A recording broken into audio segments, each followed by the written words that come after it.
Well, we're in Genesis 9, the second chapter. The book of Genesis is the beginning of everything. Beginning of politics, beginning of a philosophy, beginning of every civilization that ever began, pretty much. All things, all philosophies, all ideas, all of the inventions of mankind are all in the book of Genesis. That's where it all begins. Nations have personalities. Nations have personalities. I want you to know that's something to just write down. That's a statement right there. Nations have personalities. Sometimes it's arrogance. Sometimes it's out of balance with religion. Sometimes it's out of balance with greed. In all ways. The American Indian, Dakota made a pie for me that had this on it.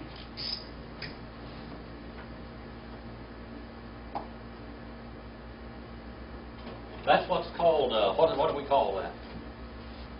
That sign.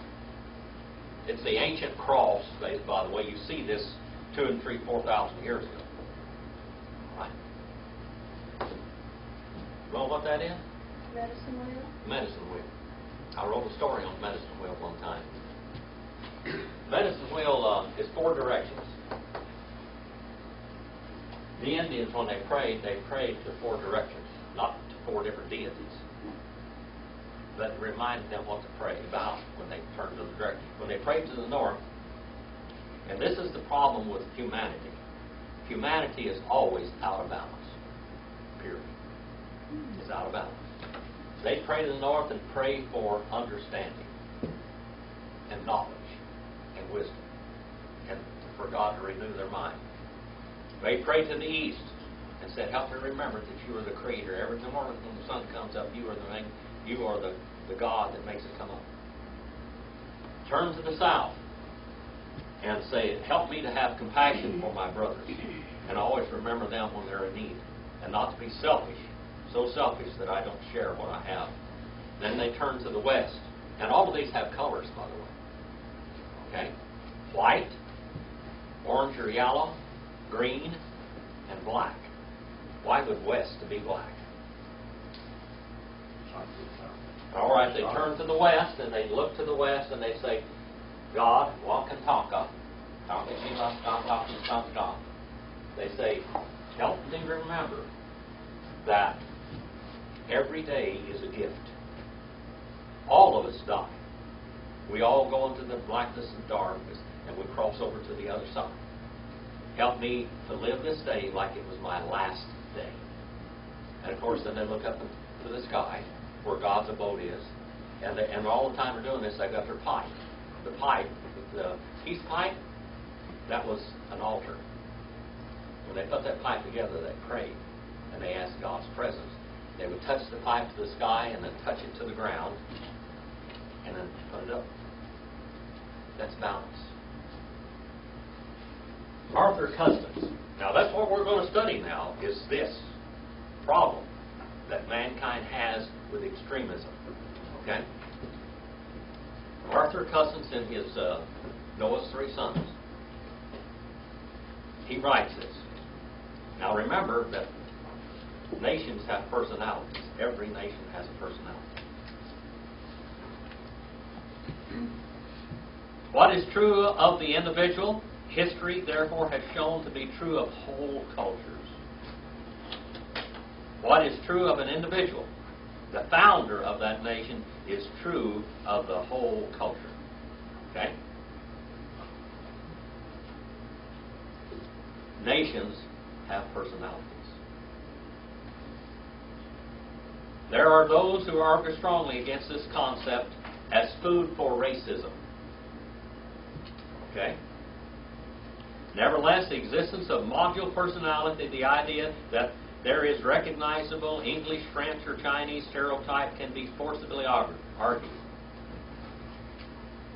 I am convinced that God not only foresaw the consequences of such potential one-sided emphasis as we may observe in individuals, but foresaw also that mankind as a whole would always be tending in the same direction, ethnically.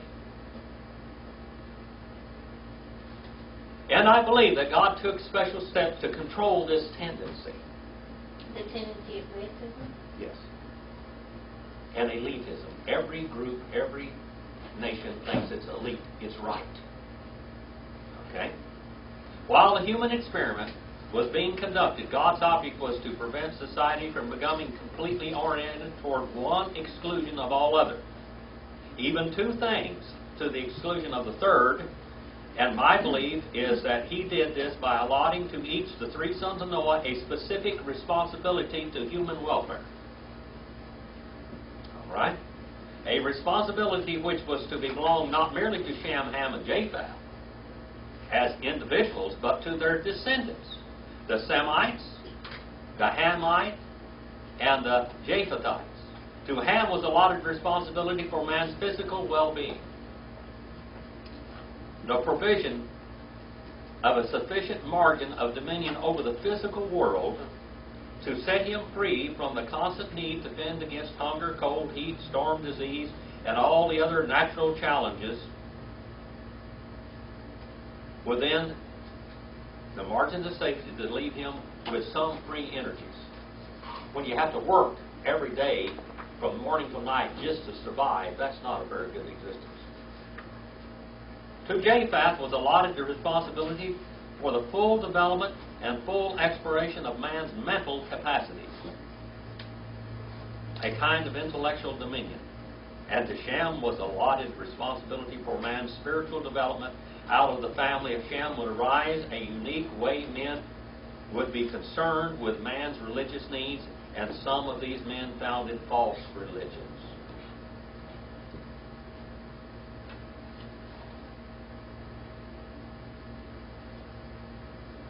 An individual or cultural society, if it's too spiritual, is out of bounds. It won't ever amount to anything.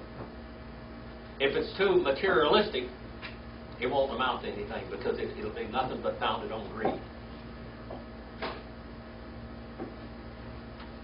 If it's too mental, a man can just dive in and bury himself in books and can't even provide for himself. See? Now, in all reality and in truth, man needs to be a balanced spiritual, mental, and physical. And we have the need for those three races. In the world today, if you want to buy a cheapest product available, where are you going to get it from? China. Mexico and China. And what are those nations? Hamitic nations. Hamitic? Yeah, Hamites. Chinese or Hamites. Chinese or Hamites. There are three, what we call the three races: Mongoloid, Caucasoid, and Negroid. The Mongoloid races basically are the Oriental, which is American Indian is part. But they are also Hamitic, when you find out. And we're going to see that as we study the book of Genesis now. Now that just gives you something to think about as we go along here. Okay? That just gives you something to think about as we go along. But Ham, it says they were the physical. Yes. Great artisans. Okay. Great artisans. That's right. Okay. Physical. What are they doing? All the labor.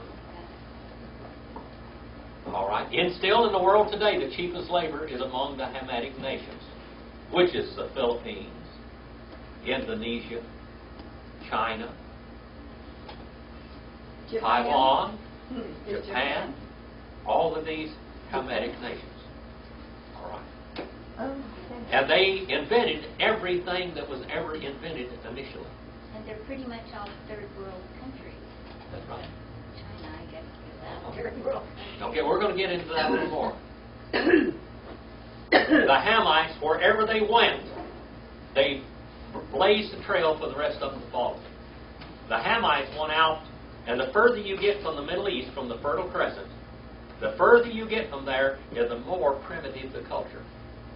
Not because they were what somebody called, they call these people diggers, living a very base and very Aboriginal lifestyle. They were happy to do that. They had enough to eat. They had plenty. But basically, most of these countries where they went, they're living there very free. Like California, for instance. The Indians in California just lived in a paradise until the white man came. Until the Catholic Church got here, then they made slaves of them. All right? Let's go back to the book of Genesis now. Now, as we read these things, I hope it means more to you. I want you to pay attention to who's doing what. All right?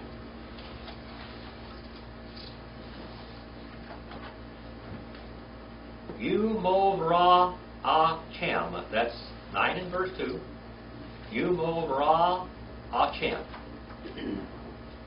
Vichitachem. These are long words. Yeah. All. Call. Chiat. Haaretz. What's this next one? Anybody know what? That was the easy one. Bial. The next one? Call. Orf. Hashemayim. Bikol. Asher. Tirmos. Ha'adamah, that is. Yud Bikol. Digay. Hayom. Bayit Kim. Ditanu. All right.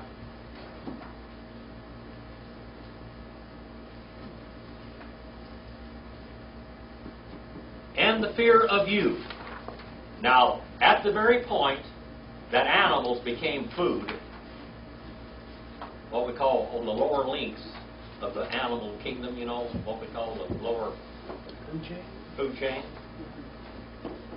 God put fear in them of mankind. They never had fear of mankind before. They were buddies. But now they become food, and God places in them. And the fear of you, and the terror of you, shall become to be upon all chayat, every living animal. This never happened before. When they got out of the ark, things changed. Things changed. Haaretz, and the earth, Vial, and upon call, bird, every fowl, every, what is it in Lakota? Wombly, every wing flapper, or Hashemayim of the heavens, Bikol, and all Asher which, Termos, creeps. Ha'adamah, the ground, you behold the gay, and with the fish, all the fish, Hayom of the sea, of the waters, by Yichem, into your hand, Nitanu, they are given for food. All right. They are given. They have been given as well. It should be third person, corporal plural, Nethiel perfect. Jim, They have been given, yes. how did they, was this when they started eating each other too, the animals? Yes. Everything changed right here. Uh-huh. Things change now. From right on, the animal kingdom changes, and mankind becomes a predator. Why did that change? What? Why did that change? Well, we don't know. This is God. That's what He decided to do. That's what He decided to do. Remember now back before this, the descendants of Cain started killing animals and eating them and shedding their blood. And according to the book of Enoch, the Nephilim were killing animals and eating them. They had no right to do that. Before the flood, mankind, if you killed an animal, you were guilty of a capital offense. Your blood would be shed too. Animals had all the rights of life that you did. Now, there's a lot of things that we don't know about what happened on this side of the flood. Man was never supposed to die. Did you know that? I mean, God created man to live, not die. He may have, in that very same way, created animals not to die, but to live. Now, in the original creation, where the dinosaurs were and all of the things that took place on that side of the flood, way back, well, on that side of Adam, let's put it that way. We don't know everything about that, but there were big animals and everything, and God created them for some reason in the original creation. Now for some reason, well, I think what it was is to provide fossil fuel, so in the last days, man, because of his greed, would be fighting over it and getting them toward the Middle East. Okay? Greed. All right? And the people that are the greediest is the ones that think that they know the most. Intellectual geniuses. That's what we call the technocrats in society. All right? We'll get into that a little bit later. But here is where all of this started. 9 and verse 3. Genesis 9 and verse 3. Coal, Remes, Asher, Hu, Chai, Lakim, Yeye, Liachila, Ke Yerek, Esev, Natati, Lakim, Et. Come on, girls, boys. Coal. All right. I'm trying to get you to lead out now. You're learning this stuff. You can go and read this ahead of me now. Oh, sure. Don't hold your breath up there. Coal, every creeper, every remes, every creeper, Esher, which Hu is alive, Hu, which is alive, for you, Lakem, for you, it shall become for food. Liachila, for food. Chararek, like greenness of herb. Man, before the other side of the ark, man was supposed to eat, he was a vegetarian. Okay? A vegetarian. Now, God changed man's digestive system. He changed the animal's digestive system. Every carnivore, how long is the intestinal compared to a vegetarian? The digestional tract of a carnivorous animal is what? Here we have a vegetarian and a carnivorous animal. When an animal eats very roughage, it even has more than one stomach. It chews the cud because it takes a lot of digestive system, and they have a lot of digestive tract. The carnivorous animals have a very much shorter digestive tract because meat is easier and goes into the system faster than vegetables do. Not only that, but the animals that are the meat eaters is going to have some sharp teeth, where the ones that are basically vegetarians are going to have chewing teeth. God did a lot of changing right here. Right? The intestinal tracts were changed, the teeth were changed, all of this was changed. All right? Like greenness of the herb, man's digestional tract was changed. For the Hamites, for instance, the Native American. Okay? The Native American, I was going to be a vegetarian one time. I was going to school, and I went down to this medical school, and of course this medical school was kind of like Seventh-day Adventist almost. It was an osteopathic school, holistic medicine. And I was going to this school for free. I was going there because I knew the teacher and the head of it, the guy that owned the whole shooting match. And I was studying, and I wanted to become a vegetarian. So I quit eating meat. I got the shakes, my nerves were just going to pieces and everything else. I went to my doctor. My mother pretty much, she said, something wrong with you, boy. She went to the doctor with me. And she told the doctor, he's trying to be a vegetarian. He's dying, you know. And anyway, the doctor, He told me, he said, Jim, he said, what nationality are you? And I said, well, I'm Native American. He said, yeah, you're pretty much, your system is pretty much full blood. Now I know my DNA is 86.6% Native American. So I was pretty much right. He said, well, you can't eat what us Anglo-Saxons can eat. Your digestive tract is shorter than ours. You require meat. Now, he said, I can go and I can eat 3 ounces of meat every week and get by with it fine. You can't do that. You do that, you will die. Your system is not set up to eat all vegetables. He said, for thousands and thousands of years, your people ate a high quality, a high amount of protein. He said, we know. Now, when we went into the Indian nations, they set up and they set welfare programs and give them a bunch of flour and sugar. We killed them. We killed more Indians with flour and sugar and fry bread than we did bullets. And diabetes. All right? He said, you have to have a lot of protein in your diet.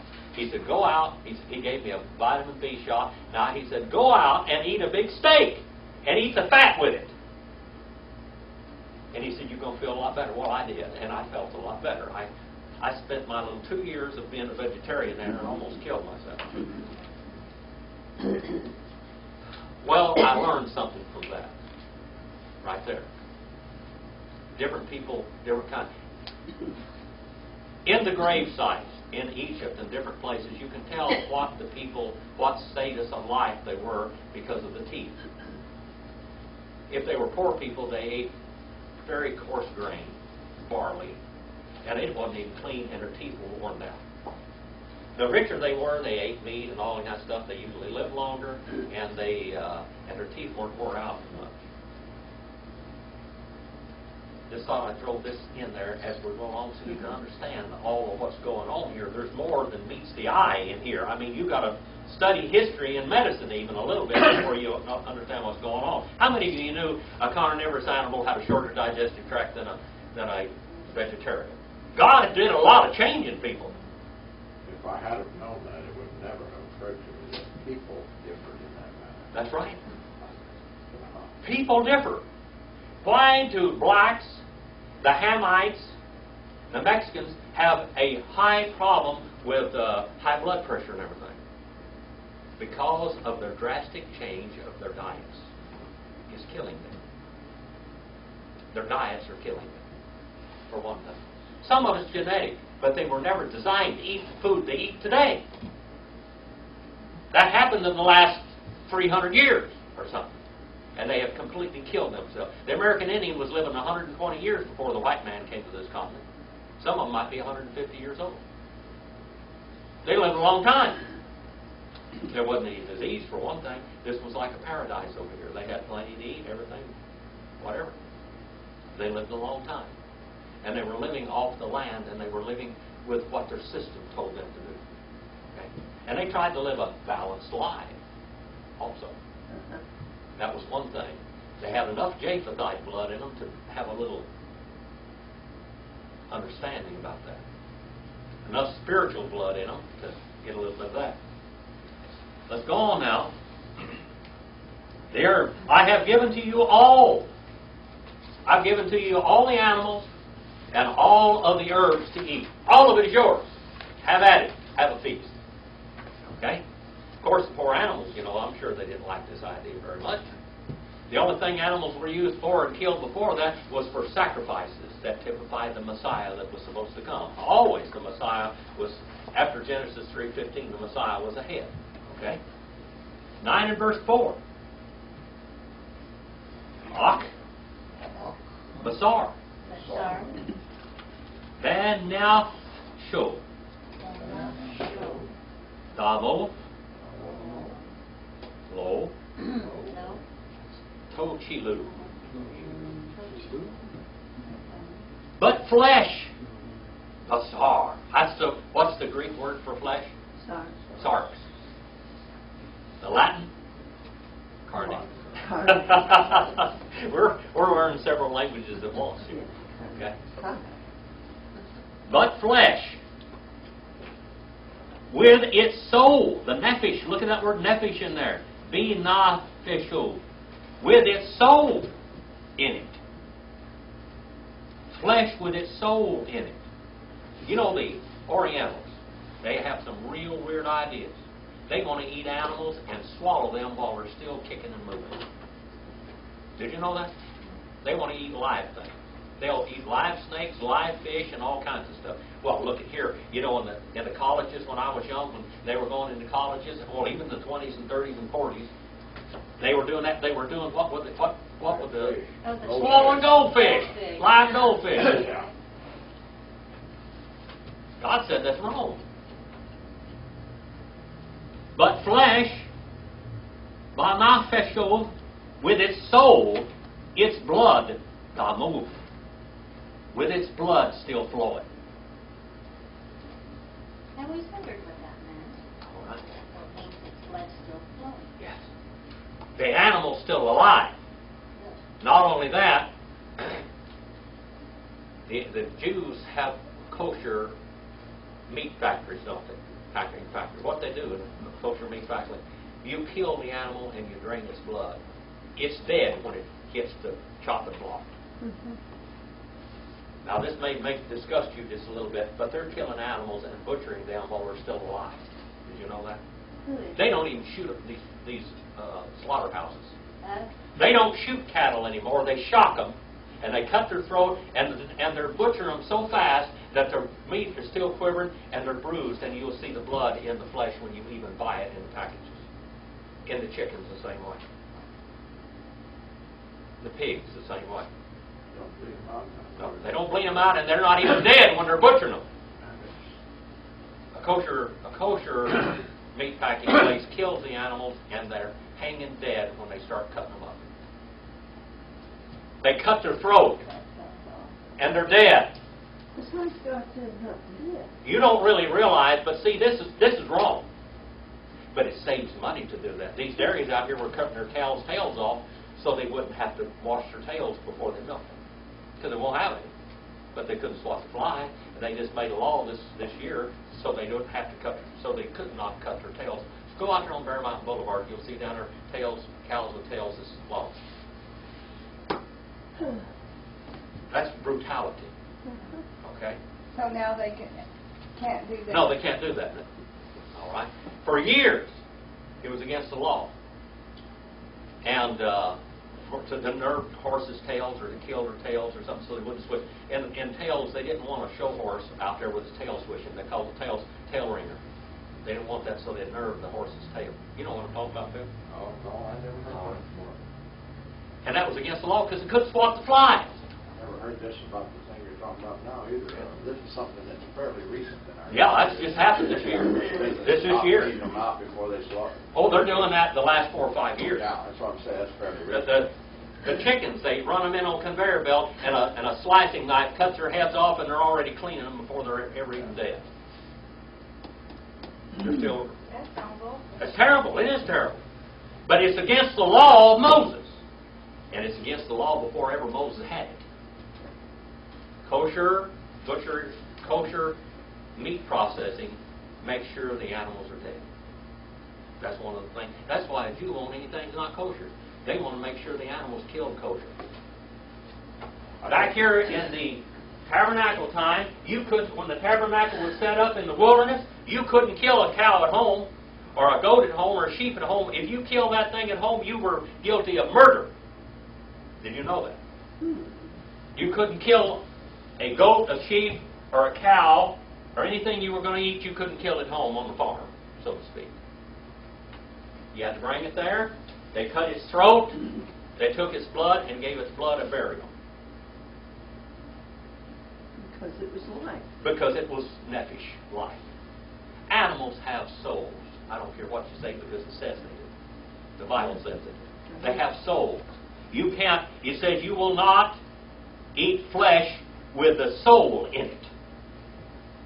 Now they have blood sausages. And the pagans, when they kill an animal, they drink its blood as it's dying. That's all against the God. That's all against what God told Noah. Over here. Here we have the basis of human life. This is the basis of government, human government. If you want a government to be legitimate, then you have to do these things. You respect each other. You protect each other from the bad guys. You protect people from one another. And then you protect people from the government. And you protect the animals from cruelty. It's all part of it. Now, boy, that sounds really weird, doesn't it? Now, is there any place in Bakersfield you can buy kosher meat? Sure. Say, I think I just- You can go. You can go in the area, and they'll have a kosher place. Where? What they do. Well, in almost every store, there's enough Jews around that where they're going to have kosher meat and kosher this and kosher that. I think I just became a Jew. Well, it's not so much that, but this is what the Bible teaches. Okay? This is what the Bible teaches. I didn't know this about this business you're talking about the way they're doing it the last few years. I hadn't heard that. They started doing it. They don't even kill an animal. They shock it. And then they start butchering it. I did not know that. I still. Well, it's bound to not be healthy, for one thing, or else Well, why would God tell us not to do it? That's why your meat has got blood in it. These animals are half dead or half alive when they're butchered. They don't drain them out. But the kosher butcher houses are supposed to kill the animal and let it be dead before they start butchering it. Bleed It it hangs out. and drains the blood out of it. Drain the blood. The life is in the blood. They're not supposed to eat the blood. Israel wouldn't do that. They wouldn't eat an animal with the blood still in it. They wouldn't eat an animal that died of itself out on the farm.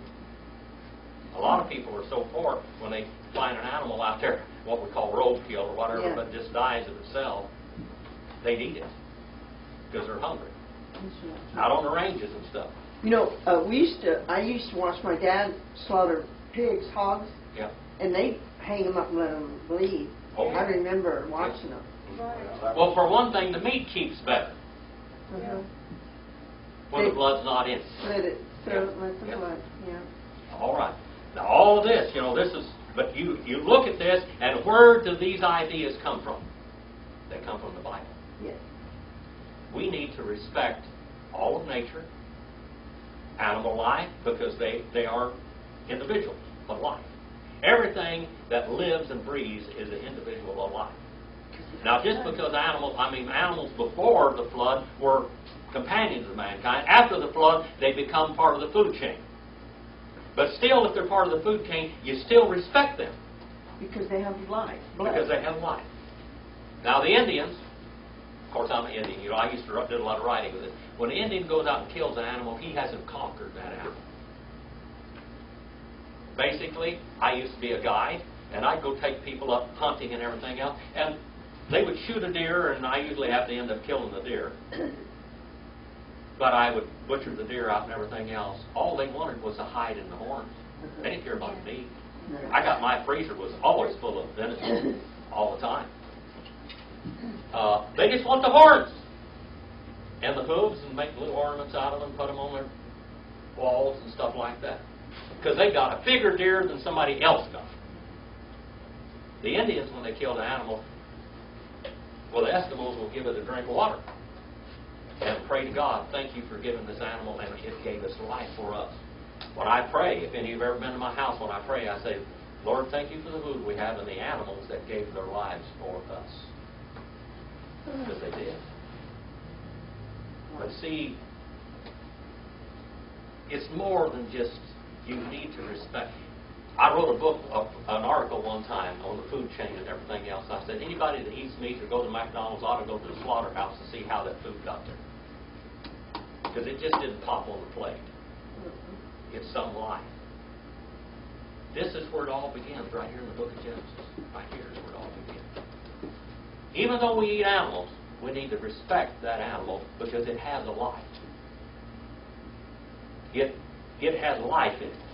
Okay? It does breathe, it eats, it loves, it has its little worlds and everything else. God gave them to us to eat.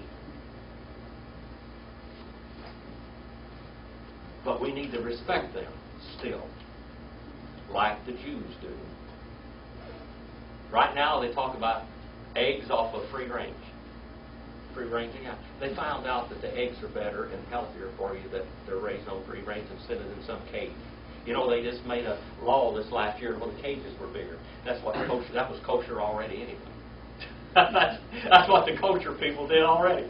they already did this, okay? Because they studied this book. All right? And of course, we got the animal rights activists that sometimes go just a whole lot too far. Yeah. All of that. Did you know that in the chicken raising business, they actually poison the chickens while they're raising them? Keep the worms out of them. I have a little sister that Strychnine. 20 years in Arkansas. Yep. They feed them a feed that has strychnine in it. Yep, strychnine. Because they want small bones. They want meat And it with kills little the worm. bones, and that strychnine restricts the growth of the bone, the growing of the bone. 3 days before they're due to be picked up and slaughtered, they change the food and stop giving them food It with gets it out. strychnine in it to get it eliminated out of their system. Yep. They end up with these chickens that are real fat with little tiny bones. Yep. They, Well, they sometimes have such weak leg bones that they'll Their legs will break. and they'll fall down. You know.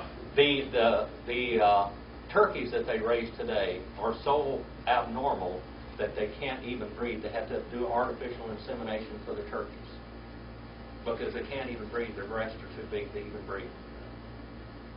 They can't be normal. Their lives can't be normal. In Israel, under the law of Moses, you could not neuter any animal. If you neuter a bull and turn him into a steer, you know, if you're not going to breed from him, you put him out there, you neuter him, and he gains weight faster and everything else. But according to the law of Moses, that's wrong. You can't neuter any animal. They do procreate, and they should have the right to procreate. That's what the law says. You don't neuter. These are some of the law. And in the Jewish systems, if the kosher food is right, it's going to fall under all of these categories. Okay? That just kind of, maybe it opened up a little bit door here tonight. Cause had any of you ever heard any of this at all? Oh, some of it, but Yeah. not All right. much. Free range Free-ranging animals Yeah. are better for you than Yeah. where they feed them in the pens. Yep. I think. When they're pen-fed or free-ranging, it's different. Mhm. Something that's out on the range and everything else, with good range, they're Grass. going to slowly gain weight. Uh-huh. You put them in fast feed them carrots and onions and whatever slop you throw at them, Mhm. it's going to be different. Beets or sugar beets or whatever, you know. But they have Potatoes. such mass production. Yeah, mass production. God's not too fond of that, according to the law. Right. Okay? All right, now 9 and 5. Anybody say the first one there? Brandon, do you know what that 9 and 5 is? That first word there. Et. Et. Et. All right. Et. Dim. Chen. Dim. Chem. And then here's a long, long word. Lina. Linof. Shol. Te. Chem. Okay? Idrosh. Miyad. Kol. Chaya. Ed Reshenu. Umiyad. Ha'adam. Miyad. Ish. Achiv. Edrosh. Et. Nephish. Ha'adam. This is some pretty strong language in here too now. Okay? Dem chem, et dem chem. And yet blood. Your blood. All right? Your blood to your souls. I shall demand, seeking. You eat the blood of an animal. You shed its life and eat it with the blood in it. That's a capital punishment, capital crime. Even then, your soul I will require of it. Your soul, that word nephesh in there, that's la na shol te chem, that word's nephesh in there. There's nephesh in that. Idrosh, I shall demand, I shall keep on seeking. Your soul, you take its soul, you drink its blood, and I will demand your soul. Soul for soul. Okay? From the hand of every beast. If an animal kills an animal, or you kill an animal, its life will be demanded. Ed Reshenu. I shall demand, I shall seek you. You miad, from your hand of humankind, humanity, and from the hand of each brother, I will demand it. I will keep on seeking or demanding it. The soul of the man. You kill a man, you're in trouble. You just kill an animal. You just go out to kill an animal, and still it's capital crime at this time. You shed someone's blood, unnecessarily you die. You shed its life, your life is required. Your soul, its soul dies, your soul dies. Hand for hand, foot for foot, eye for eye, tooth for tooth, all of that. This was even before the law of Moses. Okay? Shofek, 9 and verse 6. Shofek, Dam, Ha-Adam, Ba-Adam, Namo, Yashofek, Ki, Betzelem, Elohim, Asa, Et, Ha-Adam. All right.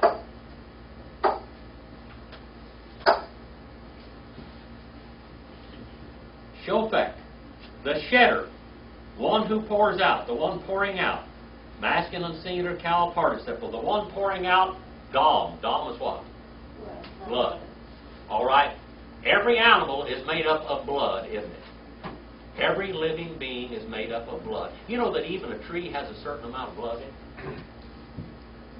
You ever think about that? A plant. Have any of you ever cut down a great big water oak tree? I used to have a firewood business. I cut down water oaks. That water oaks suck up a lot of water. You know, they're along the streams and everything. And I was up in Glenville area, and I was on the Maven Ranch up there and on the Bowen Ranch, and I would go cut down trees. And sometimes I would cut down a great big tree, and they were right in the stream beds, and the stream beds are drying up. And they said, Jim, go up there and cut all the trees out of the stream beds, all of them close to the stream beds. And I cut down some of the trees sometimes, and the tree would fall down. It had like 5 or 6, 7, 8, 10 cords of wood. These are big trees. Okay, I'd cut them down, and out of that tree would be flowing water like out of a water hose, literally flowing. That's the tree's blood. That's the tree's life. If you girdle a tree, what happens to it? If you cut down past the bark in the canyon, when you cut it off, have you ever girdled a tree? Have you ever seen a tree girdled by accident? The tree dies. That's where the blood flows. That's where its life flows. Okay? It carries water through the air. Trees have roots. A tree, and it's the word natzer in Hebrew. A tree, in Hebrew, the idea of a tree is like this and like that. Here's the ground. The tree looks like a tree underground. It doesn't have leaves down here, then it has leaves here. And it gathers up all the water and sends it up into the leaves. It goes to sleep in the winter. Every winter is like the night, Lila. And the summer is like the Yom, the day. Okay. You see that? And the word Natzer, when Jesus is called the root out of dry ground, and he's also called the branch. A root and a branch look just alike, except one of them has leaves on it, and one of them has little feelers out there gathering up water. And a tree, God made it in such a way to gather up the water, sends the water up in here and out into the leaves, and that's where you get your oxygen. And we breathe oxygen. What does trees breathe? Carbon monoxide. Now, isn't God ingenious the way He did that? Absolutely. Absolutely ingenious. And the shedder of Dam blood, Ha-Adam, of mankind, of humans, by man, his blood, Ba-Adam Damo, his blood shall be shed. This is the capital punishment. You got somebody kill somebody, kill them. Get rid of them. They shed life, they shed nephesh, they take souls, you take their soul. So we believe This is the basis of all human government. If you got a government, it's got to have capital punishment to protect the people from the rats. Just kill them. Make sure they kill. By Moses, by the way, by 2 or 3 witnesses, let everything be established. Sometimes they have murdered people or have killed people in execution, like in the gas chamber, the gallows, shooting them, whatever they do to them, chopping their heads off, electrocuting them, whatever, gassing them, that really would never have been convicted under the law of Moses. You got to have 2 or 3 witnesses for everything to be established. For those that did not have eyewitnesses, if they did something, they put them in a city of refuge. If they ever left the city of refuge, then they were in trouble. Okay? That was like a prison. All right. By his blood it shall be shed, it shall be poured out, Nethel imperfect, until it's gone. He, because, Betsalem, because in the image of God he made mankind. You kill a man, murder a man, your blood shall be required of it. Now, if you kill a man trying to defend yourself, that's different. If you kill a man by accident, that's different. But if you kill a man for meanness and anger, that's the death penalty. Or if you kill a man to take what he has, that's the death penalty. And the streets of Bakersfield would be a lot safer if they practiced the death penalty. They didn't have to be 21 years old. If they killed somebody, they were dead. They were all killed. The human government, to be legitimate, must have a responsibility of doing these things. Okay? Pretty weird things, according to us, but this is the mind of God.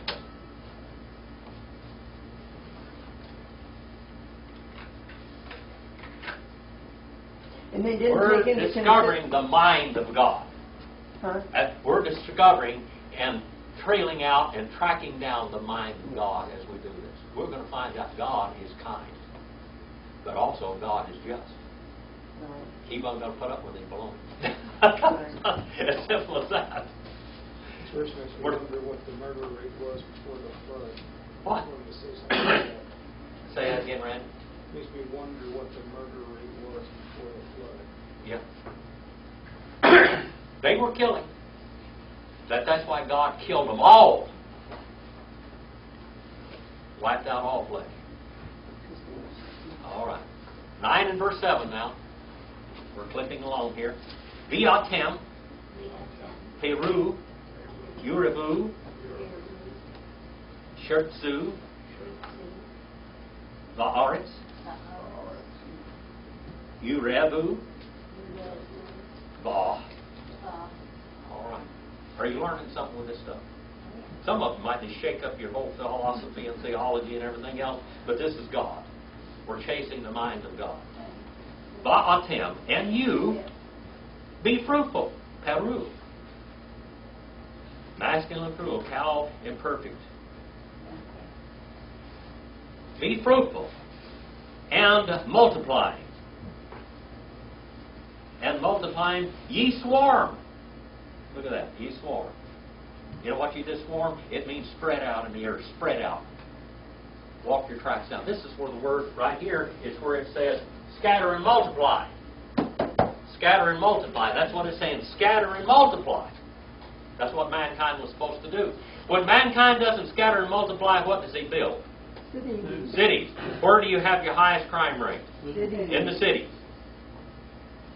That's where all the liberals are. That's where all the rats are.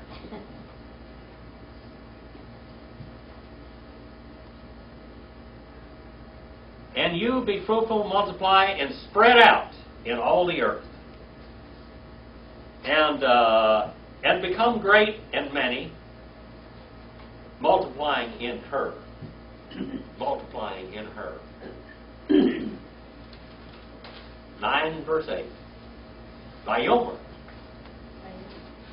Elohim El Noah V'el Manov Etol Lebo. Okay. And said and kept on saying God unto Noah, El Noah, and unto Manoah his sons with him, Etol, saying. All right. Now his sons here, by the way, what's the word for son in Greek New Testament? Hebrew's Ben. Okay, we're in Hebrew right now. It's ban or ban. Well, that. Now this is the word son. This is. That's it. Huios. Huios means heirs. Now we have 3 types of heirs here. We have the material, we have the physical, and we have the spiritual heirs of the Lord. And we're going to study them. We're going to study all of the philosophies of these 3 people. Okay? The Huios, the heirs. This is the heirs now. Heirs. The heirs.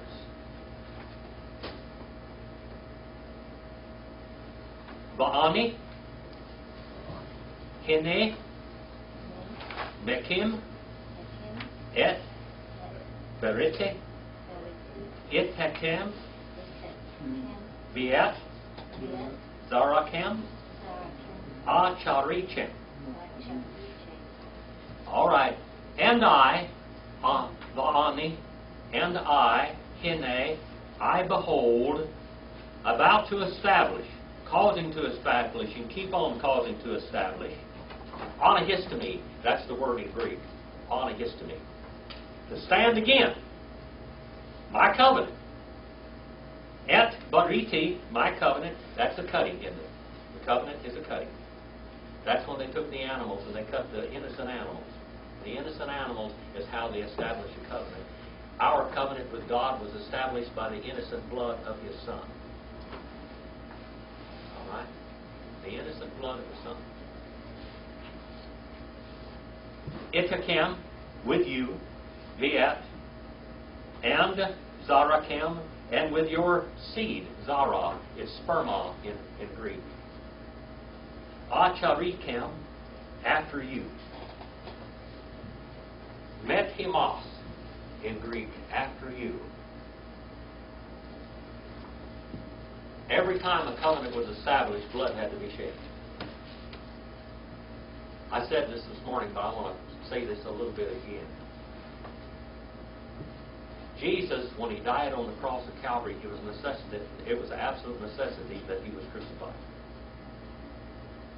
Absolute necessity. From Genesis 3:15 on. There's a reason for that.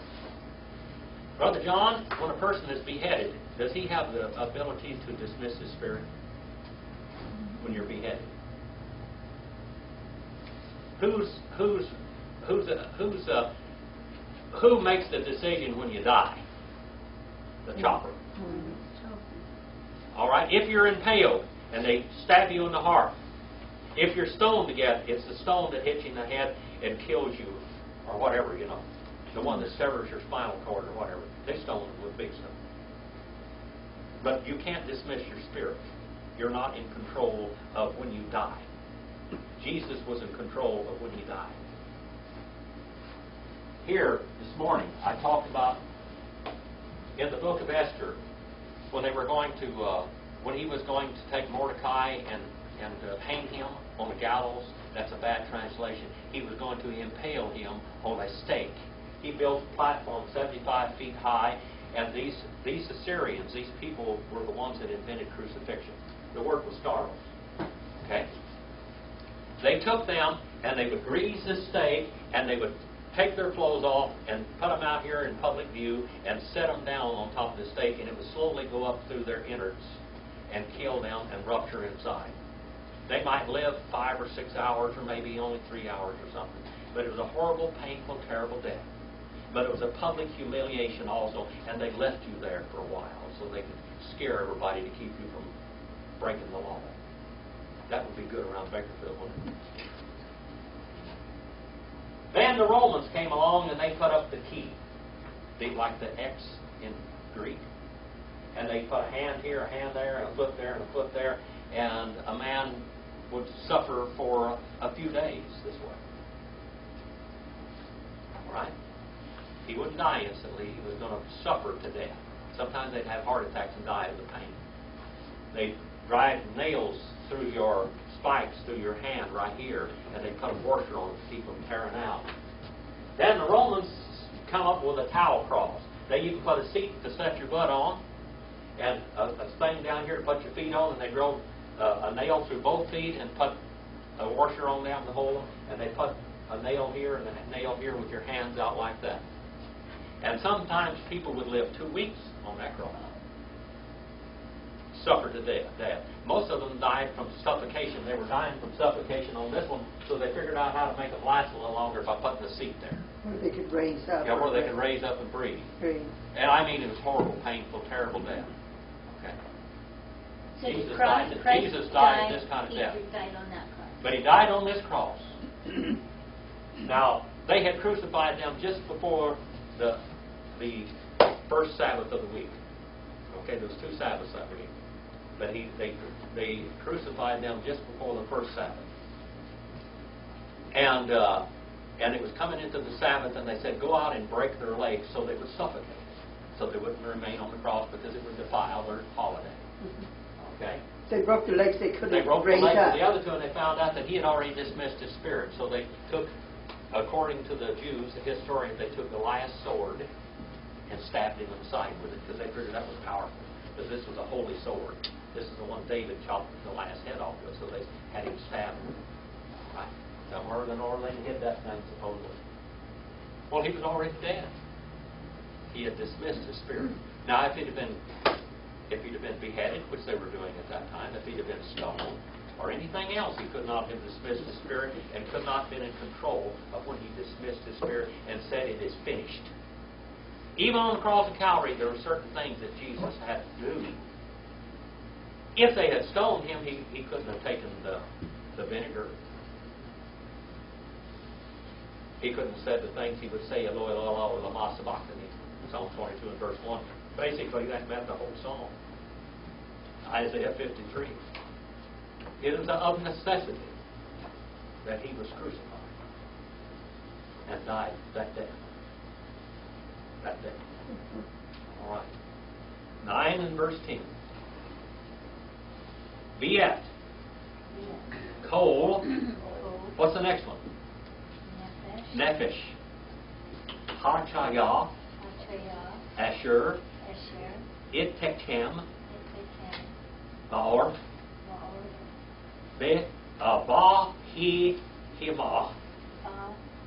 Ba-bihimah. Ba-bihimah. Yubiko. Chayat. Haaretz. Ittekem.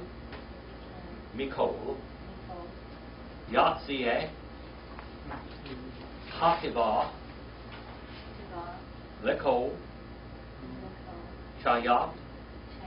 Haaretz. And every soul, every individual of life, every soul, nefesh. Hachayim, life, every individual of life, life which with you in the what? In the bird life, the wing flappers. Ba bihimah, and the cattle, and all, you we call chayat, and all the beasts, all the living things, haaretz, and the earth, ittekem, with you, from all, mikol, from all, yatzeh, going out, hativah, from the ark, to every chayat, every living being of the earth. 9 and verse 11. 9 and verse 11. So the covenant was made with the beast? Everything. When the rainbow comes out, it means for the animals, for the birds that fly, for the animals that crawl on the ground, for the worms. All of it. All life. The covenant is with all living things. So many times we arrogantly look upon the animal kingdom as nothing and not mattering nothing to God. Jesus said not one sparrow hits the ground without Him knowing it. And a sparrow was the cheapest thing in the world. And it says that God, if God provides for the sparrows, He'll provide for you. Now remember, a sparrow has a very high metabolism. It has to eat 50 times more than you do. So if He can take care of the sparrow, He can take care of you. And He takes care of the sparrows, He takes care of all the animals. All right? Baha Kimate. Et Bariti Itakem Vilo Yikaret Ko Bizarre Od Men Me Hamabu Vilo Yihya Ord Mabu Lishachet Haaretz. And I shall establish. Actually, it says, I have established my covenant with you, Ithacam, and not shall be cut off. That word covenant. What's the word in the New Testament? What's the word in the Greek for covenant? Diatheke. The new covenant is he diatheke. He kaine diatheke, the new covenant. Diatheke and bari. Alright? With you, shall not be cut off, all flesh. All flesh. Again, from the waters of the flood, and not shall become again Mabul, flood, Leshachet, to destroy Haaretz, the earth inhabitants. That's what it literally means. The word Haaretz here, it means the dry land inhabitants. 9 and verse 12. You want to do this one or take this one next week? You want to do this one? Do it. Vayomer Elohim Zot Ot Haberit Asher Ani Notan Bini Yuved Nacham Yuvan Kol. What's this next word? Nephish. Chaya. Asher. Itakam. Litorot. Olam. What's the word for olam in Greek? Eon tonion. The ages upon the ages. That's eternity. Vayomer. And he said and kept on saying, Elohim God, this, the sign, Ot Ha Berit, the sign of the cutting, which Ani, I am about constantly placing between me and between you, and between what? All lives, all souls of breath, all souls that have blood and breathe air. Chaim, life, which, Itakam, which with you, for Lidorot, for generations, for eternity. I'll never destroy the earth by water again. That's just what he said. And this is my covenant. And the covenant. Right. You want to do 9:13 or you want to quit? Quit. Huh? You ready to quit? You want to quit? No, 9:13. All right. She made a mistake. Well, she made a mistake. Well, let's do 9, 14, and I'll be finished with this book, 14 and 15. 13, 14, 15. Okay. Et, Et, kashti, kashti, natati, natati, bi'ano, bi'ano, vihayeta, bihayeta, liot, liot, barit, berit, bene, bene, uvain, bene, haaretz. My bow I have placed in clouds, and it shall become for a sign, a covenant, between me and between the earth, the inhabitants of the earth. That means all animal life and all human life. Okay? From that time on, this is a sign of the covenant. What's the sign of the new covenant? The new covenant. Ekaine deatheke. The new covenant today. What is the sign of the new covenant? What? Baptism. Thank you, brother. You got A+ for tonight? Baptism. Baptism is the sign of the new covenant. That's the sign of the covenant. What was the sign of the Abrahamic covenant? Circumcision. Circumcision, yeah. All right. We have signs of covenants. Okay. How many of you thought about that before? These are signs of the covenants. Vihaya, bihaya, Biani, bi'ani, Anan, Al, al, Haaretz, ha'aretz, Ve'nerata, nerata, Hakishet, hakishet, Bi'ana. And shall become in my gathering clouding, and that's strong clouding. God can put a lot of water in the sky, people, I'm telling you. He can put a lot of water in the sky. You don't believe so, you go back to Oklahoma and Texas and Arkansas and Mississippi and all those places right now and find out how much water hits the ground in those clouds. All right, in my clouding clouds upon the earth, and she shall be seen, the bow in the clouds. Verse 15 now. Vayachati.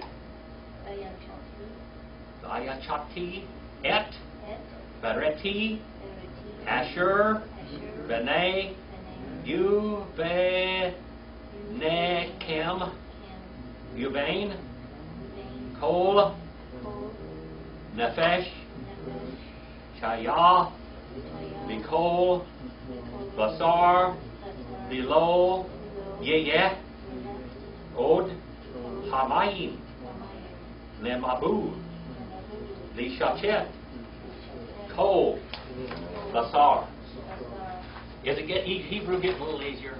Brother John's Hebrew getting easier? Oh, every once in a while. All right. And I shall remember. How do you say remember in Greek? What is it? We get memorial service from it. Menemion. All right. Viyachati. And I shall remember.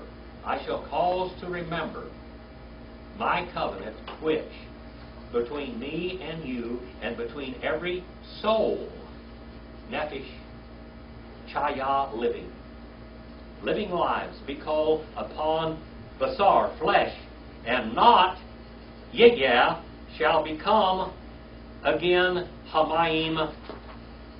All right, hamayim, that's the flood, libabo, upon the flood, to destroy, lishachet, to destroy all basar, flesh. I will not destroy all flesh with water again. Now, what's he going to do the next time he comes? How is he going to destroy people? Going to rain fire on them. Fire instead of water. You have any questions? Did you like that? We got up to verse 15, and now I'm in volume number 2. This one goes from 9:16 to 24:7. We're going to go through 12. What is the last verse in your 1132. 11:32? So we're going to go up to pretty much chapter 12. All right. That'll give you all the origins of the races and the philosophies and the religions, the politics, all of the establishment of the kingdoms in the world. That's pretty neat. All right. Brother John, got a question? Shirley. No. Brother Randall. Bill. Donna. Nobody? The All right. Well, go out and do something eternal this week. I hope that this lesson, I hope you learned something from it. This is we're discovering and tracing out and tracking out the mind of God as He does things. His things are a little bit different than ours. We can begin to learn to understand cultures and even religion as we study this. Realign our thinking maybe with Him a little bit. Brother John, would you dismiss us in prayer, please, brother? Okay. Father, thank you, Lord, for time together. We know, Lord, that your mercies are new every morning. And we thank you, Lord, that we can renew our minds also through your word, that we might learn more of you. Thank you for what has been taught to us by Brother Jim, this guide and direct us as we go from this way. In Christ's name, amen.